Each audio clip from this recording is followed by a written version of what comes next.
One of the world's biggest car brands lied, not just to the government, but to you, and got away with it for years.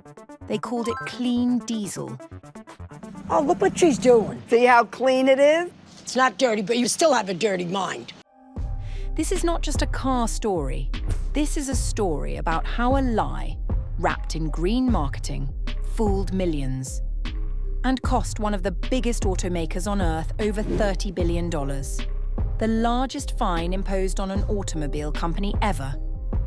Stick around because this scandal, it's deeper, dirtier, and way more shocking than you think. Announcing a new national goal to stop the growth of U.S. greenhouse gas emissions by 2025. Let's go back a bit.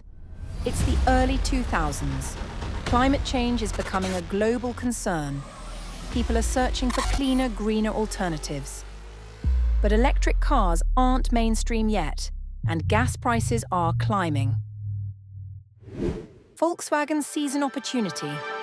They introduce something called clean diesel. Diesel cars that they claim are fuel-efficient, powerful, and environmentally friendly. They advertise it everywhere, on TV, in magazines, on billboards. They say their cars are better for the planet than hybrids. Jetta TDI clean diesel. I got a hybrid, so, you know. A TDI set a Guinness World Record 58 miles per gallon. 58 miles per gallon? People believe them. They buy Jettas, Golfs, Passats, feeling good about helping the environment while saving money on fuel. But behind all that marketing was a secret. Volkswagen had installed a defeat device, a small piece of software inside the engine's computer. It was designed to cheat. Modern cars are full of sensors and small computers. They constantly read data, thousands of times every second, and adjust things like how much fuel and air goes into the engine. Now, the Volkswagen and Audi cars in this story are diesels, and diesel engines have one extra thing that's really important. They control how much unburned fuel goes into the exhaust. That might sound strange, like something you wouldn't want. But in a diesel engine, that unburned fuel actually helps something called a NOx trap work better.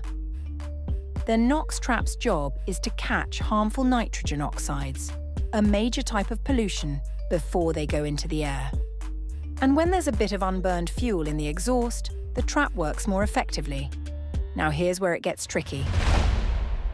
Volkswagen had a problem. Their diesel cars were known for great fuel economy, but to make the NOx trap work well, the car needed to use more fuel. So what did they do? They added something called a defeat device, a sneaky software program inside the car's computer. When the car detected it was being tested for emissions, it burned more fuel. That made the NOx trap work better, and emissions looked clean. But once the car was back on the road, the software turned off, fuel use dropped, and pollution levels shot up, sometimes 40 times higher than what's legal. These gases aren't just bad for the planet, they're terrible for human health. And Volkswagen knew this. So why did they do it? Well, it came down to pressure. Volkswagen wanted to dominate the US market. They needed their diesel cars to be clean, affordable, and powerful. But making all three work together, that was tough. So instead of fixing the problem, they decided to fake the solution. And for a while, it worked. Sales went up.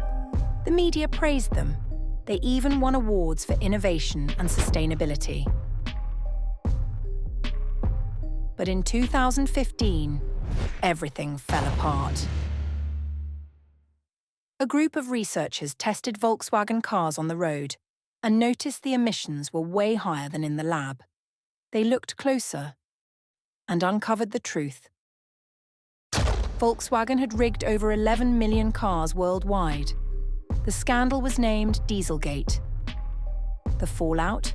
Massive. The ensuing scandal, known as Dieselgate, proved to be the most expensive, over $30 billion in fines and damages, and largest in the history of the automotive industry. Top executives resigned, some were arrested, millions of cars were recalled, and their green reputation gone in smoke. This is what we call greenwashing, when companies pretend to be eco-friendly just to win our trust and our money. It's like putting a leaf on a product and calling it sustainable, without changing a single thing. It happens in fashion, food, even tech. Volkswagen's story became the ultimate example of how greenwashing can fool millions, until the truth comes out. Since then, VW has tried to make things right. They've invested billions into electric vehicles. In recent years, Volkswagen has worked effectively with policymakers to address the planet's biggest challenge, climate change, by encouraging a more rapid decarbonisation of the automotive sector. But the damage was done, and it's a reminder to all of us.